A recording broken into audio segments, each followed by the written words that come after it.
கடமலைப்புத்தூர் கிராமத்தில் உள்ள ஸ்ரீ பெருந்தேவி தாயார் சமேத ஸ்ரீ வரதராஜ பெருமாள் கோவிலில் திருக்கல்யாண வைபவம் நடைபெற்றது. செங்கல்பட்டு மாவட்டம் கடமலைப்புத்தூர் கிராமத்தில் உள்ள ஸ்ரீ பெருந்தேவி தாயார் சமேத ஸ்ரீ வரதராஜ பெருமாள் கோவிலில் ராம நவமி, கர்ப்ப உற்சவ பெருவிழா மற்றும் சுவாமி திருக்கல்யாண வைபவம் நடைபெற்றது. சுவாமி திருக்கல்யாண வைபவ விழாவை முன்னிட்டு கோபூஜை, சுவாமிக்கு சிறப்பு அபிஷேக ஆராதனை நடத்தப்பட்டு திருக்கல்யாணம் செய்து வைக்கப்பட்டது. இதனைத் தொடர்ந்து ஸ்ரீரங்கம் பெருமாள் கோவிலில் பட்டாச்சாரியார்கள் கலந்து கொண்டு சுவாமி திருக்கல்யாணத்தை நடத்தி வைத்து ராமாயண சொற்பொழிவு ஆற்றினர். சாமி திருக்கல்யாணத்தை முன்னிட்டு கோவில் மின் விளக்குகளால் அலங்கரிக்கப்பட்டு விழா கோலம் கொண்டிருந்தது. இந்த திருக்கல்யாணத்தில் கலந்து கொண்ட அனைவருக்கும் அன்னதானம் வழங்கப்பட்டது.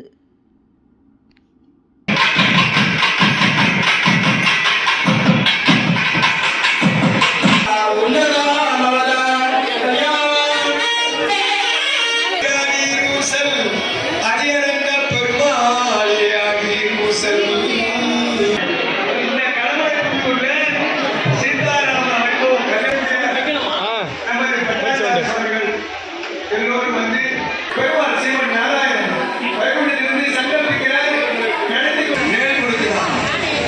உயரவிட்ட கற்பகம் பூ பந்த நிழல் ஒன்பவள் இருக்கிற